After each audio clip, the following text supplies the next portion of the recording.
moments, the third fight on the card tonight, this top-ranked triple header.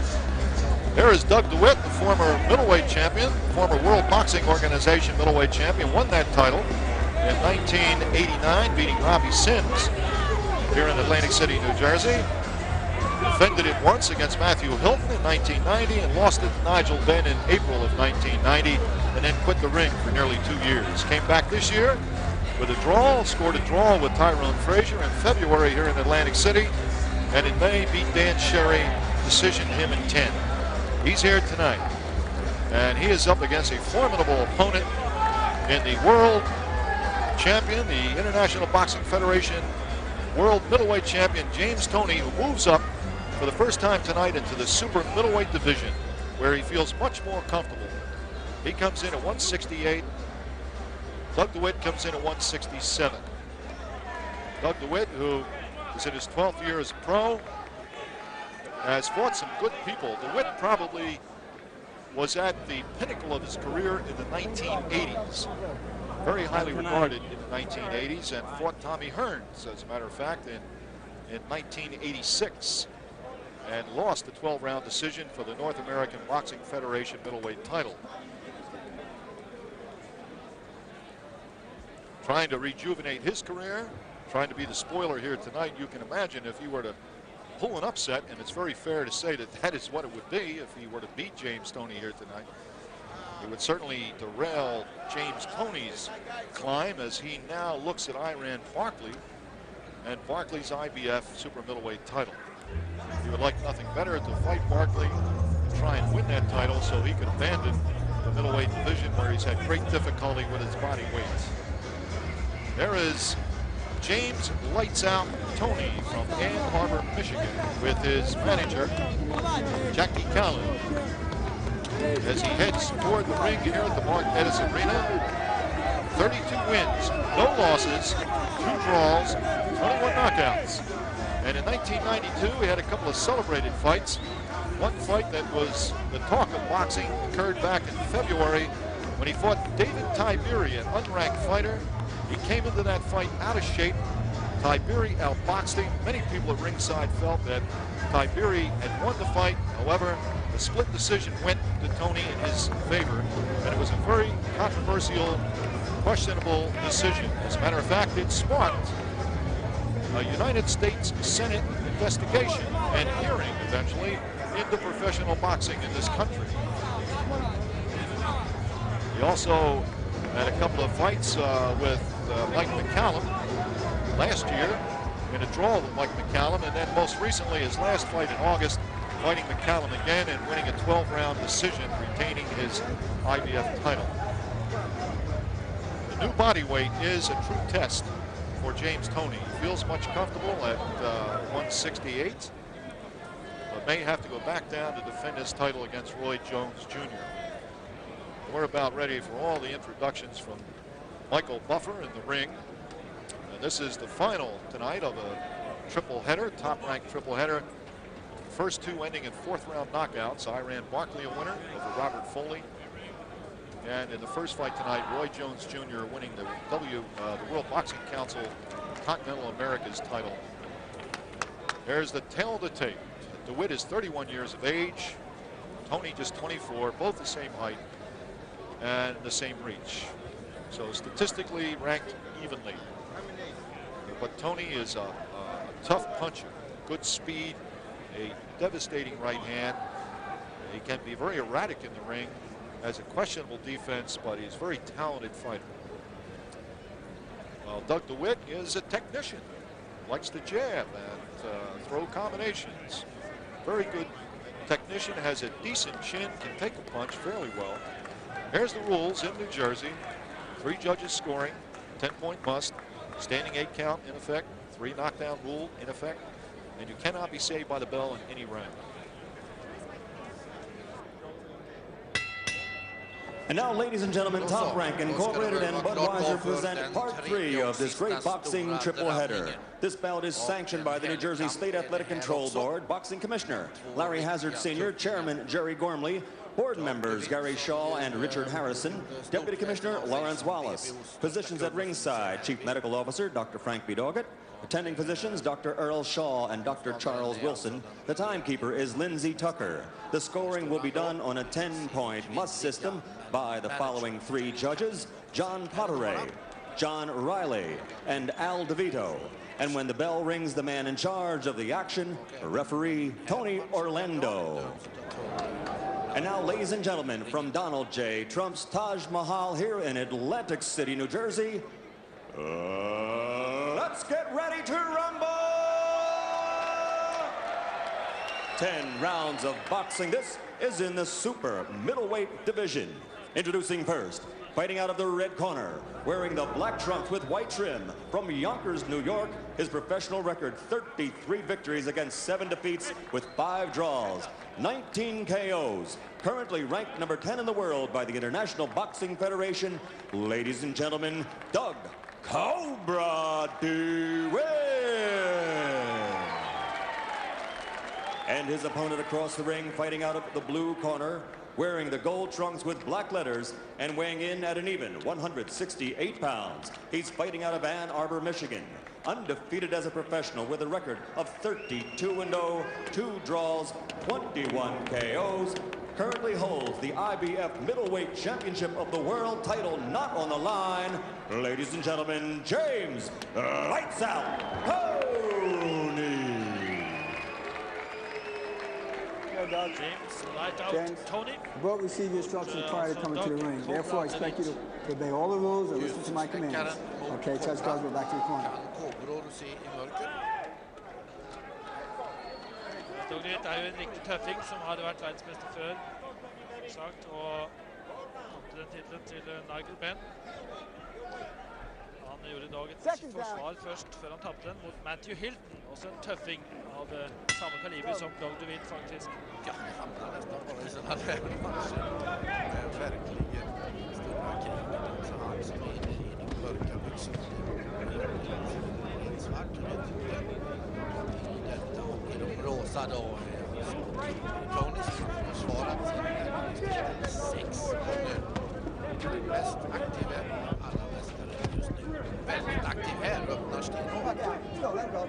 Ja, ved siden av fysikken så har han vært veldig aktiv siden han vant titlen. Han har også forsvart sin titel en rekke ganger i løpet av kort tid. Det er klart det er penger det handler om, og det er derfor de gjør det. Mer ut av det enn kanskje James Toney har gjort. Tung, han träffar med överhandsögon och höger uppercut. Och DeWitt har inte fått iväg mycket. Men i alla fall lyckas vända på Toney. Sekunder och går själv till motangrepp. Boksen altså, hvis vi ikke har nevnt det, her i supermellomvekt i kveld. Toney er altså verdensbest i mellomvekt, det er grensen 72,6 kilo. Supermellomvekt er 76,6. Dette er da et ønske som Toney gjør, fordi han kanskje kommer til å gå opp og få møte Aaron Blade Barkley, hans titel.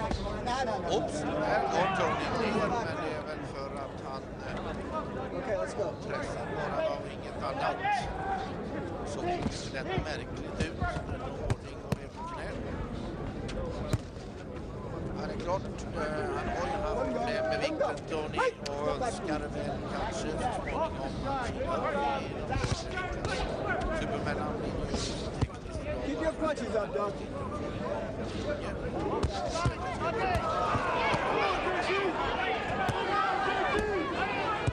Träffad, tung med vänsterhand. Punches up. Nei, men det ser nesten ut som at James Toney trives godt i denne vektklassen, for han har sluppet å pine seg så mye. Det ser ut som han får veldig bra tyngde og snart i slagene sine. DeWitt lever väldigt, väldigt farligt. Sänker garden, går med händerna alldeles för lågt. Nå har aldri DeWitt hatt noe særlig stil, eller han har bare vært vant til å fightes. Nå er han inne mot en riktig fighter i James Toney, en riktig puncher. Du husker sikkert når James Toney slår ut Michael Nunn. Räcker han ut tungan och Toney när han har blivit träffad. Ganska dumt gjort. Men DeWitt er på den måten han er type som gör slike saker i ringen. Och liker Let's keep those punches up now. That's a warning. Let's go. Next time I'll take a point. Let's go. Igen och det var alltså det han gjorde förra gången också då.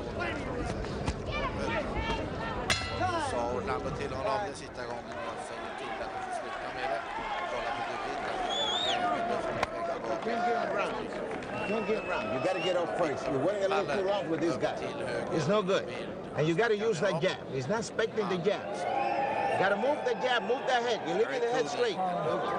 Get off. This guy is not that great. You only got them pin. So, all right, you got his best punches there. Now Don't wait for him. Yeah, right. You don't like it down there. You don't like that body plan.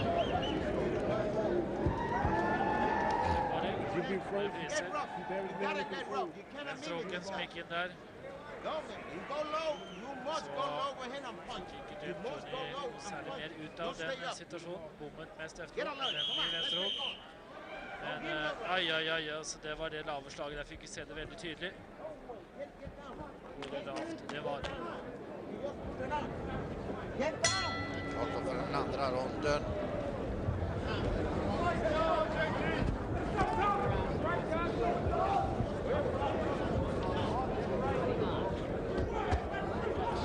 Backar DeWitt undan. Sista han ska göra är att ge Toney utrymme att röra sig. Fick DeWitt besked om att slå vänsterjabben för att hålla Toney på avstånd. Men DeWitt har ju inte kunnat slå vänsterjabben så jag sett att han fick göra det eller fighter skickligt på halvdistansen. Tuffing den DeWitt.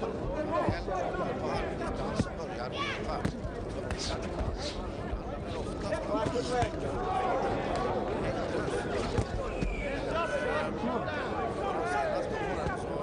No punches.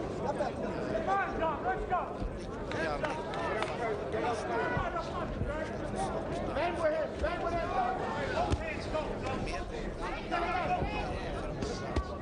Fick hela sin bästa matchen 1986 då han klart att backa upp Thomas Hörn genom 12 runder. Tappade dock på poäng. Likväl det var en av hans största ögonblick. Sen han blev världsmästare och i mellanvikt så var det att en match mot Thomas Hörn så var det stor matchsteg och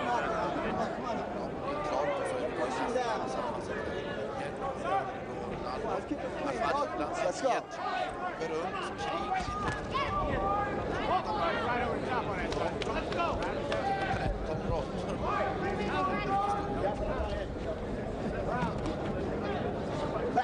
Come on, dog. You still off that head. Break! Step back.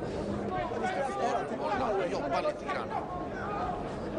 Risk för att den här matchen idag.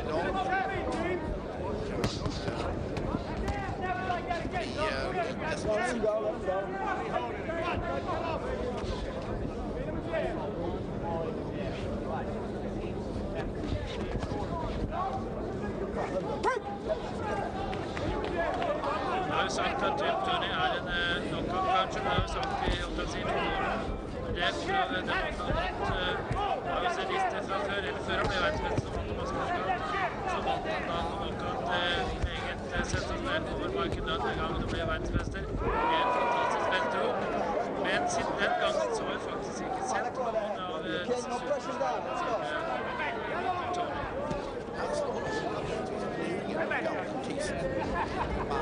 Come on, step back, Cleveland. Come on, let him go. Stopparen för ett slag. Alla Ingvar Johansson och Alexis Alboello eller Stop. Mal ner dem så att säga. På samma nivå som You're waiting too long. You're giving this guy a lot of lead. No good. You must be a little more fast. You're waiting too long to deliver. You got to get off first. You got to get him busy. Gave him 2 rounds already. It's no good. He took it. Right? Pick up your jab a little more. What you did in the game. Watch him like trying to put.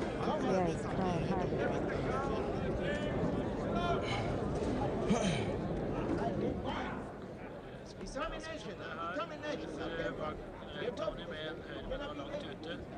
Så tar DeWitt och pressar han ned.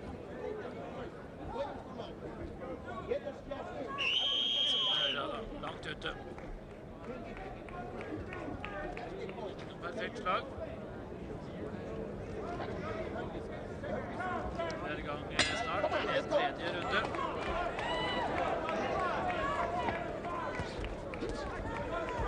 Altså, DeWitt fått beskjed om at du skal være først ute. Prøve å presse Toney. Se man gjør det nå da. En ansats til å forsøke å øppne. Let him go, Dougie. Let him go. Come on, step back, please. Step back. Right. Låst. Let him go.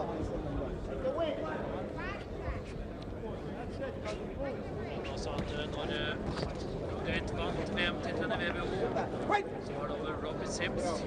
Sims til Mark Hagler. Get off your head. Come on, Dougie, get off that head. Let's go.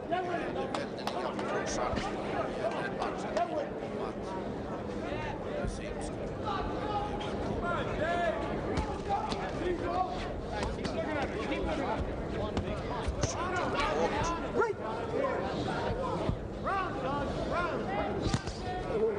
Tung vänsterträff. Right. Tung vänsterträff.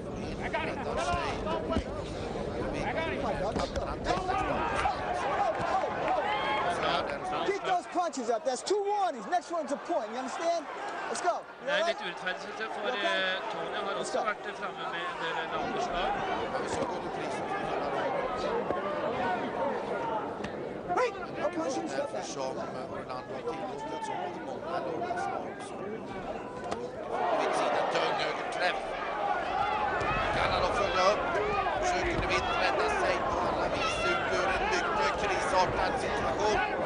Toney får han till mer, han släpper honom. Han er så tøff, DeWitt, at han skal man slå ut DeWitt, så må man gjøre det skikkelig.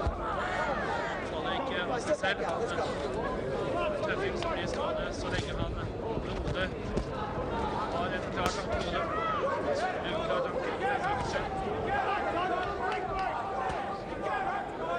Fine, I'll tie up. Let's go. Punch it up. Come on, loosen up. Come on. Right. Let's go. Jobbigt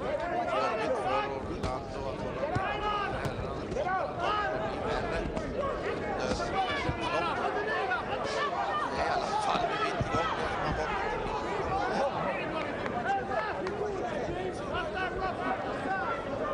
Orlando styggt i dem, de håller upp huvudet.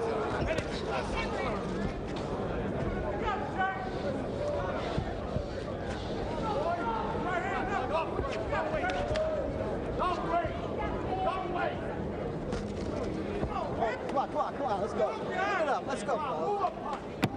Toney helt inn og finner avstanden til DeWitt. Hvem som lander opp med høyre eller med venstre. Nå er vi ferdig med runde nummer 3. Nå kommer vi til Toney. The boxing good. Just continue. The boxing good. You're breaking on him with the left hook, breaking on him with the right hand. Them uppercuts that you're hitting him with, come back with the left hook behind him. Hit him for good uppercuts. Come back with the left hook. Rough with this guy. You do dainty with this guy. Get going. He threw his best punches now. He cannot hurt you. He never could hurt you. Now go and get this son of a bitch. Get going. Rough. Don't give him no room. Inside, you use that left jab and move in with that left jab. And you got to use the 2 hands. Man må også nevne at hans første titelforsvar som var med Freddie Jones også. Det har gått så efter den matchen at Freddie Jones har gått opp og blitt verdensmester etter det i forbundet VBA. Sant. For å si at du var helt rett, Olof. Det var ingen dårlig Freddie Jones heller. Fjärde ronden.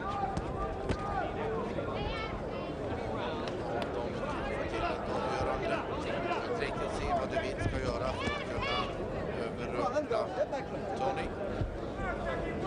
Toney skulle möjligtvis kunna sätta ihop det här och förkorta aftonen.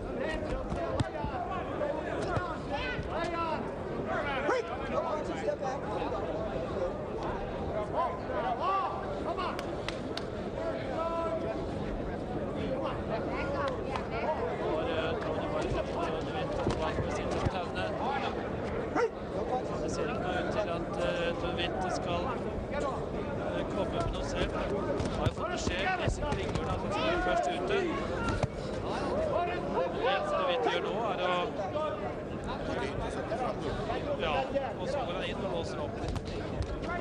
Som en merkelig venstre der, DeWitt. Fungerte på hodet. DeWitt har jo blitt etter hvert også et mye av en spoiler i ringen også. Inspirerande boxningsögonblick.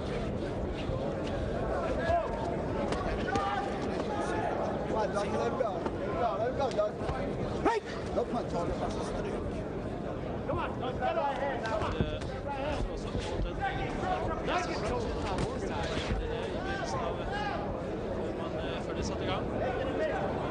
Tatt mye på nesen. Den er så liker seg her inne. Det er litt krig.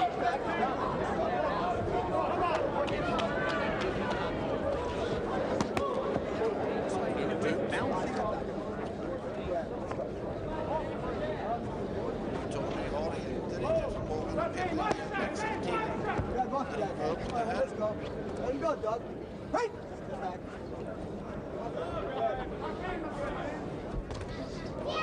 Stiv venstrejobb der som setter til DeWitt bakover.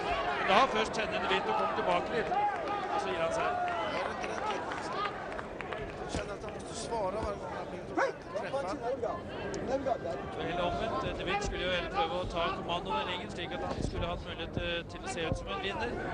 I stedet for selv å bli presset hele tiden og komme innimellom med en eller annen ultra-grep. Han boxar egentligen inte på seger, han boxar för att överleva på något vis. Nå blir Toney irritert over at feltet blir presset ned. At DeWitt får komme på innsiden. Kanske han lägger på ett extra koll här då, han har grepp på honom. DeWitt måste rädda sig in i slutsekunderna.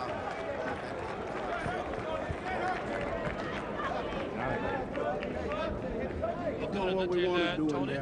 Han leder altså med hele 4 poeng. 4 runder. You can spin with the jab. Some over here. Guys, this is your chance. This guy is not that great of a fighter. This guy is not a great fighter. You throw better punches than every goddamn thing. Come on, wake up. You're giving him those rounds. Now this guy threw a lot of goddamn punches. Understand? Now it's your turn now. Get going now. Tur säger Valle. Nu får ta över. Give me a little more water. Let me drink some water. Sant att se honom Get göra more water. det. Get some more water. Come on, son, push yourself. This is a good opportunity for you. Let's get going. I'm telling you, you can do it now. Get your head straight now. Everything's coming off of that. You're breaking up and setting up. And let's go, Jack. Never lose the fight until the end. Come on. Altså, 21 knockouter har kommet før løpet av 5. Get going now. Get rough. Før eller løpet av 5 runder. James Toney altså. I gang med 5. runde. Let it go. Come on. Keep it clean. Bedre på den sikkert som skjer nå.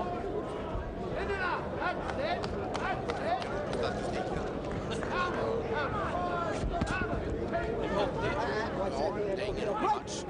Jag bryr inte så mycket om den.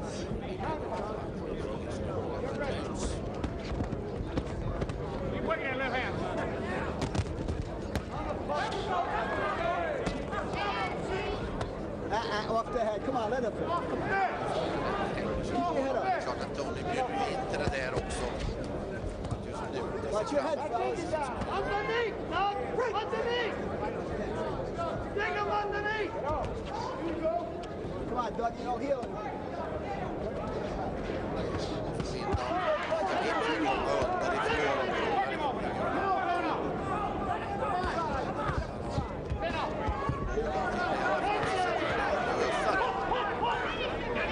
Watch your head, watch your head. All right, break! Watch your head. Got right hand now. Got right hand.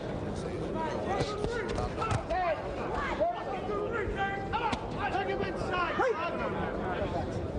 Don't go back. Get inside.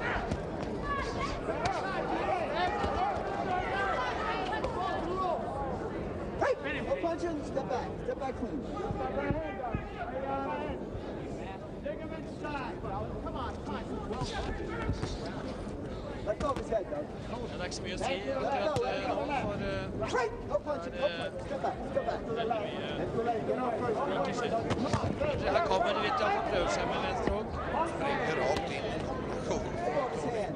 Står han bare inn og låser den her stående og kan bryte opp. Der traff Toney med en tro. Tunga träff och nu måste han väl ändå gå ner. Denna grottmänniska till DeWitt. Han är illa ute. Riktigt ordentligt träffad. Och Toney försöker avgöra och kör vad han har. Så bränner Toney mycket krut som han inte lyckas ta ut DeWitt här. Otrolig förmåga att överleva den här situationen. Ja, virkelig. Nå var han hardt rystet. Skal se om Toney klarer å følge opp nå da. Prøver så godt han kan å satse hardt, stenholdt på kombinasjonen her. Men DeWitt er fremdeles med og kommer selv tilbake. Han er så tøff, DeWitt. Nesten for tøff for Rødene Sport. Han henger alt for lenge med, han tar imot for mye. Klarer å ta imot for mye. Det er da best heller. Det er Riktigt har med segern att göra så...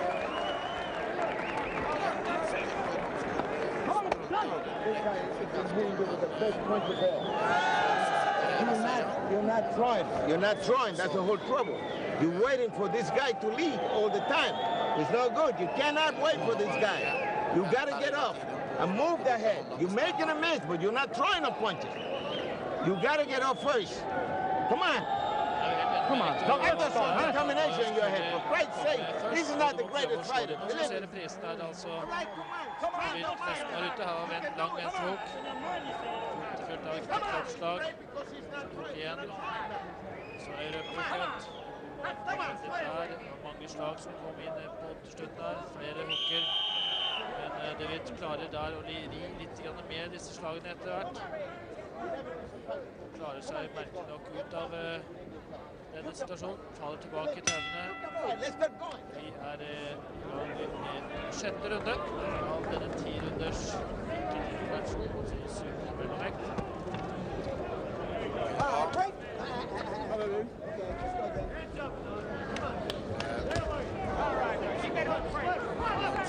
Hade med oss den förra ronden. Slippade här. Det blir en bättre match av det hela. Långt till under sista hälften. Toney. Nästan lite trött på uppgiften. Tunga träff igen. Riktigt tunga träff. Kan han då få ihop det hela?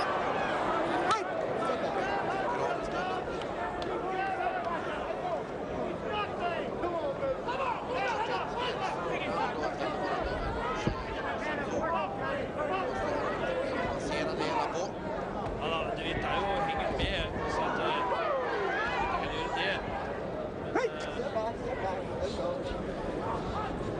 Slik vi ser det, jeg ser det, så virker det som om DeWitt skal ha mulighet til å gjøre det med Toney i det hele tatt. Det ser ut som han bare har tenkt å overleve i matchen.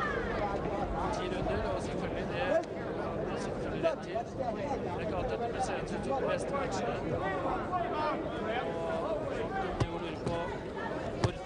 DeWitt ønsker å ta imot så mange slag. Så han har bevist at han prøver å vinne. Är det liksom poänglöst. Och inte heller någon god underhållning. Träffar allt tungt med höger. För att det är vänster utifrån som han jobbar med bäst. Och det känns som att Toney kan pricka honom som det passar honom ibland. Han sätter inte ihop ett slag här och ett slag där.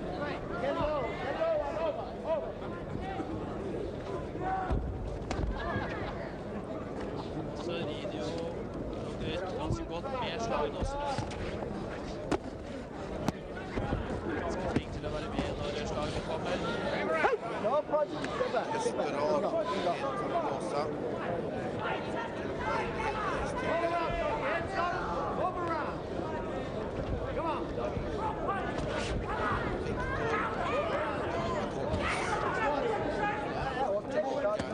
Let him go. Let him go. Let him go. All right, break. That's it. Hang on,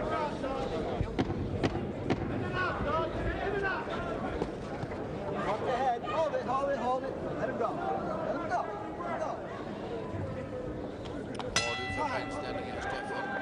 Toney som har vunnet hver eneste runde. Da er det altså med 6 poeng. Vant også den runden klart. 60-44. All right. Look, Doc, you want me to stop the fight? Huh?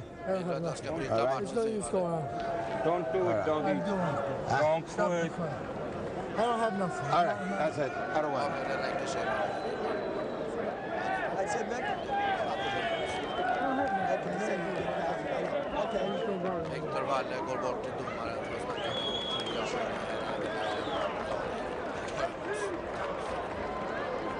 Tack för det. Det var inte en riktigt stor upplösning på denna annars ganska fina trippelgala. Men du ska i alla fall få upp till Steph sammanfatta Barkley versus James Toney. Ja, det er en fantastisk match som ligger frem i tiden i år. Forhåpentligvis. Det blir i alle fall en tøff match som bare det. Og hvem jeg skal holde på der? Ja, hvis man skal få det ut som man har sett i kveld, så vil det være naturlig å sagt kanskje Barkley. Men på den annen side, når de møtes i match med helt andre forutsetninger og helt annet opplegg før en match, og det gjelder masse mer dollar, så er saken helt annerledes. Det er ganske jevnt på papiret, vil jeg si, mellom Barkley og James Toney. Får ikke vinner der, det er i Barkley. Mycket med detta då så ska vi konstatera att vi har sett nog ifrån Majal.